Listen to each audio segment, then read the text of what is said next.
JT Show. Welcome to another episode of the Smash JT Show, my weekly episodic adventure discussing divisive issues in the video game industry and beyond sometimes. It airs every Friday. In case you're new here, smash that subscribe button, the bell for notifications, give me that thumbs up, and let's just press start. For this week's episode, we're going to be talking about Blizzard Entertainment and if they're going to be able to recover from what has become one of the biggest PR nightmares in video game history. Beginning from something where many people might consider it a small situation in a vacuum. If nobody else noticed it, it wouldn't be such a big deal. But when Blizzard decided to suspend Blizzcon for making a pro-Hong Kong statement after a Hearthstone match, a lot of people took issue with that, and it has now become one of the biggest talked about stories in video gaming for 2019. After facing a ton of backlash, Blizzard has since rescinded its initial 12-month ban to Blitzchung and now made it a 6-month ban and reinstated his prize money. All's right in the world, right? No, because American University put a sign up saying "Free Hong Kong" after they won a Hearthstone match in America, and Blizzard didn't do anything. And they were pissed about it. They wanted fair, equal treatment across the board from Blizzard, and Blizzard just sat on their hands because they only cared about making an example of someone who was not in America, that they don't have the right to stand up for what they believe in. Since then, after American University called Blizzard out and the internet started raging about it, Blizzard has now suspended the American University team 6 months as well, because they want fair and equal treatment across the board. What happens now, though, is moving forward, can Blizzard recover their once prestigious image in the video game industry? I'm starting to wonder if it's even possible. Now, I know a lot of people think that things are forgotten and time passes, people move on, and they go back to gaming with what they love to game with, and oftentimes that includes Blizzard games.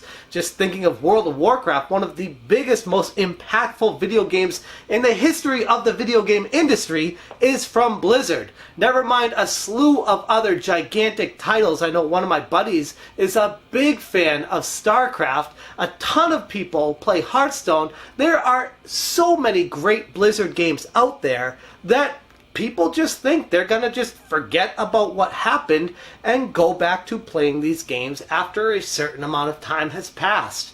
But this feels different, and it got me wondering, can Blizzard come back from this situation? We're a couple weeks out from Blizzcon right now, and that, like many are saying, is going to be an absolute bleep show, and I could only imagine the amount of Free Hong Kong signs, t-shirts, paraphernalia people will be wearing during that event, showing support for Hong Kong, and being pissed off at Blizzard for the stance they took against Blitzchung initially. One seemingly tiny situation that has gone full-blown code red. This is the biggest problem Blizzard and most video game companies have ever seen in the space. Blizzard has now put themselves between a rock and a hard place, because if they don't do anything against anybody after they win a match or say something publicly during a Blizzard-sponsored event, then Blizzard has looked like they have double standards for how they handle players, and if someone has a stance against China who has a financial interest in Blizzard because of Tencent, compared to someone who does say something against China or Blizzard or anything like that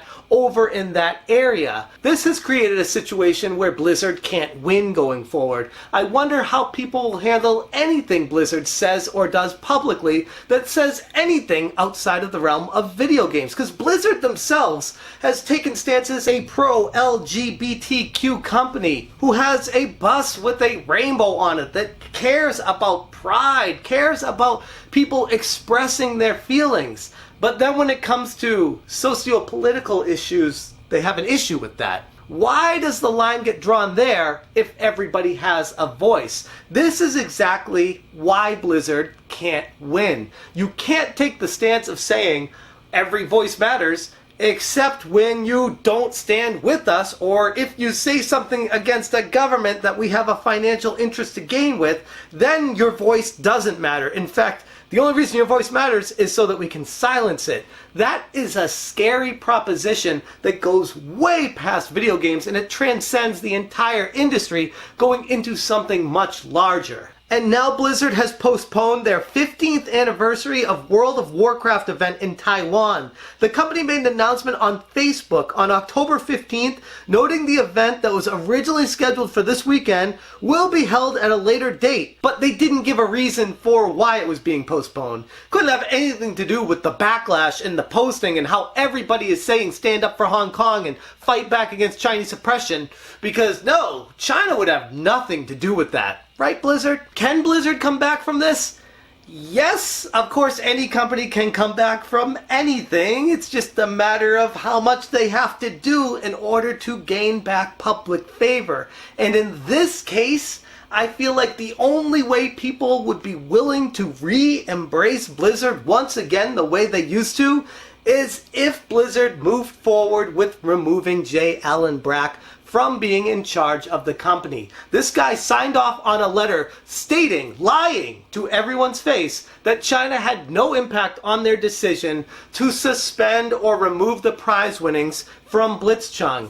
And then you see over in China where there's an official statement saying basically that we will stand up for the regime of China at all costs, coming from the official Blizzard Twitter in China. So very conflicting information there that clearly shows that he was lying about China not being a part of this. Not to mention, if China didn't have an impact on their decision, then they wouldn't have made that decision anyways, because they wouldn't have had a reason to. None of it made sense. J Allen Brack has got to go. This guy not only is a ludicrous business person that makes every decision based off of how much financial gain he can make, not caring about the customers, not caring about humanity, not caring about anything other than the bottom dollar, is a scary proposition for any company. Now, yes, I understand businesses are in business to make money.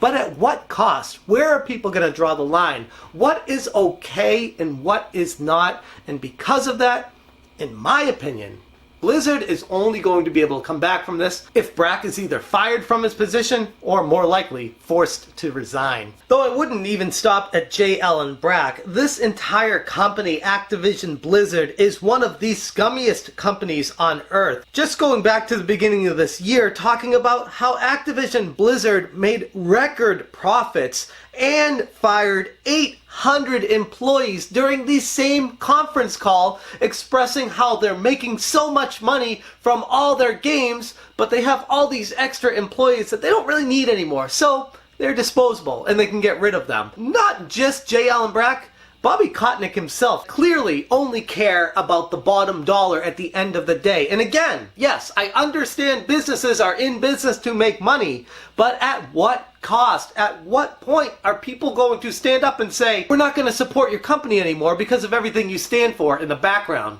I'd like to think that would happen, but the way things go and how quickly people forget, who really knows? That's where I stand on this situation, but I'd be very interested to hear from you. Do you feel like Blizzard would be able to come back from this entire travesty that they've created themselves? And if they do still stand for every voice matters from their company engraved in the ground based off of the actions they've taken against people? Just a lot of conflicting information with all of that, and I'd be very interested to hear where you stand on it. Moving on to this week's smashing video of the week, I want to talk about GenerationGapGaming. Tyler over there makes some fantastic history of NES game videos, and this one that he came out with, it's a collab between him, NES Complex, and Megadan. This is one of the best videos I've seen in a very long time. Highly recommend it. It's the secrets and history of Castlevania on the NES, walks you through the entire game, and talks about a lot of fun facts along the way that I bet most of you either forgot about or never knew about in the first place. Definitely one that's worth checking out. It's about a half an hour long, but worth it, so set aside some time this weekend and check it out. You will not be disappointed. Even though Castlevania was the first game released in the franchise, it is actually the 6th chronological title in the current Castlevania canon timeline. And it takes place hundreds of years after the events of the Castlevania Netflix series centered around Trevor Belmont, and the events that transpired during the 3rd NES Castlevania title, Dracula's Curse. And that's where I'm going to leave this week's video, but like always on Fridays, I want to say a special thank you to all the Patreons that help support Smash JT on a monthly basis with their pledge. If you're interested in joining them for as little as $1 per month, I'll put a link to the Patreon right there. And if you enjoy what I'm doing here and you still haven't subscribed yet, hit that subscribe button and the bell for notifications. And if you missed last week's video, I'll put it right here somewhere. That's all I got for you guys today. Thank you so much for watching, and as always, you stay smashing.